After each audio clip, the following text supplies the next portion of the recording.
persons and my dear scientists from all over Pakistan and my dear students, Assalamu alaikum.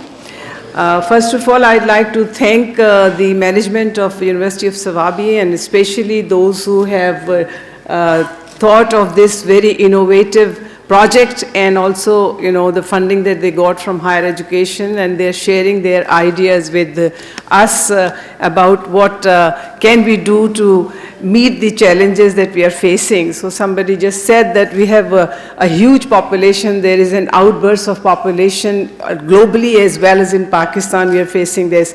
So, like we have to feed this 220 million people in Pakistan. And we have climate change, we have global warming, we have all kinds of problems, low productivity, agriculture sector. Since I have been a part of the Pakistan Agriculture Research Council as member Animal Sciences, I have gone through all different places in Pakistan and see how problems are being faced by the farmers and especially the nutritional value of the agri-products that we get in the market and how they are affecting the health of our people. So this is a big challenge to meet the requirement of the food. So food security is a big issue, and it's an agriculture country. More than 60% of our population is involved in agricultural activities.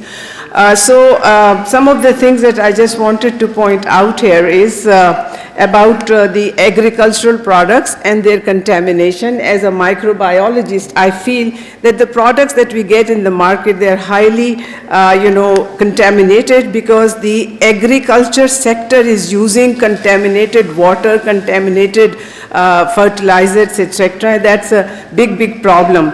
Now, when we talk about bio-organic fertilizers, it has a huge potential to actually help us in bringing safe, nutritious food for our population. But there are some problems with these bio-organic fertilizers. Actually, the problem is that we face the challenge of not being utilized in the agriculture sector. Agricultural sector is not ready to actually utilize the potential of the bio-organic fertilizers, and the main reason being these bio-organic fertilizers have very low shelf life, and they also have a problem of survival. But what are bio-organic fertilizers? They are basically organic fertilizers coming from different sources that just have been emphasized by the earlier speaker, the fertilizers from the organic fertilizers from cow dung and from chicken waste and meat industry waste and all that. But that is contaminated. If we don't decontaminate them before using them, then you're going to get agri products which are contaminated. So now what are bio-organic fertilizers? They're basically you utilize certain group of beneficial microorganisms along with the organic fertilizers, and if you apply them to the seeds and plants, they just enter the interior of the plant tissues and also the seeds and others, and they help the plants to actually acquire the nutrients that are needed for the plant cell to grow. So there are different components, like my cells, your cells require certain things to survive. The plant cells also need all these products in their cytoplasm, in their nucleus. They need nucleic acids, they need carbohydrates, they need protein. So they have to have a source of that. So we have to provide the soil microbiome, and the soil chemistry is going to help them to get all those nutrients, like they need phosphorus, they need potassium, they need nitrogen. We have been talking about nitrogen fixing microorganisms for a long time, and this is a very well studied field. But there are other microorganisms which can help. So these microorganisms can be utilized to actually provide the required health of the plant cell, and that is going to solve our problem of food security, because we will provide safe food which is nutritious. But the problem that we face is it is not being accepted. and there are certain problems with the microorganisms also. So we're using bacillus, pseudomonas, aspergillus. There are lots of fungi which can be utilized. We have other, nitrogen fixing organisms, they are there, but sometimes they do create problems. And it's not only the macronutrients which will help the cell to survive and the plants to actually survive best and grow, so promoting their growth, etc.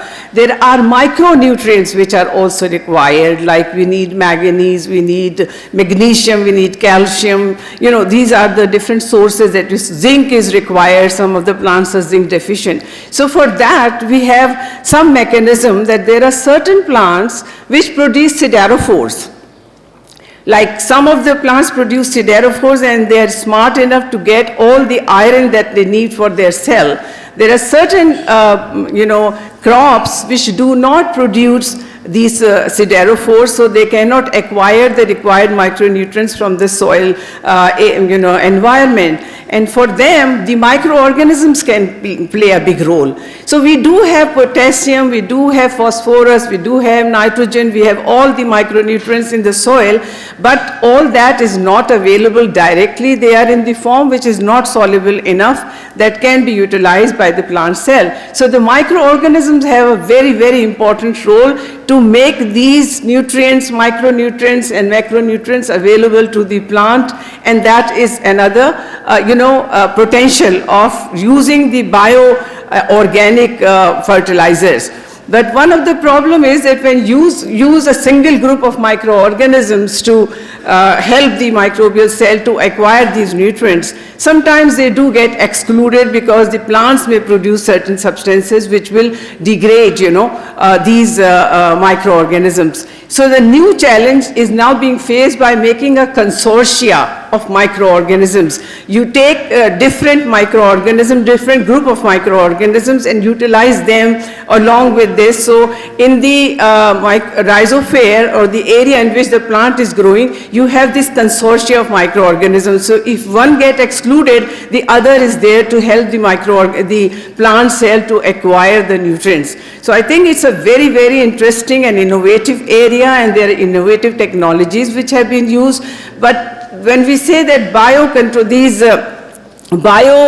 fertilizers or bio-organic fertilizers is a new idea, it's not a new idea, it's an old technology. The only thing is that now, with the development in the molecular biology and biotechnology, we have now results from the metabolomic and genomic studies which have given us the idea of studying the environment of a plant and finding out if the growth is better, what kind of microorganisms and chemistry in that soil is, so that now we have learned a lot of things and we can design the area, the environment of the plant in order to give it a better growth possibility. So the new technologies should be utilized, and acceptability of biocontrol fertilizers should be enhanced by such seminars. Like people don't know about it, so we have to have more and more awareness seminars to tell the farmer to accept the organic fertilizers, because they are more reliable, more safe, and will give a better growth of the plants, so that we solve our problem of agriculture, low productivity, as well as the food security issues. I think I would like to congratulate the person who developed this idea of organizing this seminar for awareness. So congratulations to University of Swabi and the team who has organized this wonderful seminar. Thank you very much.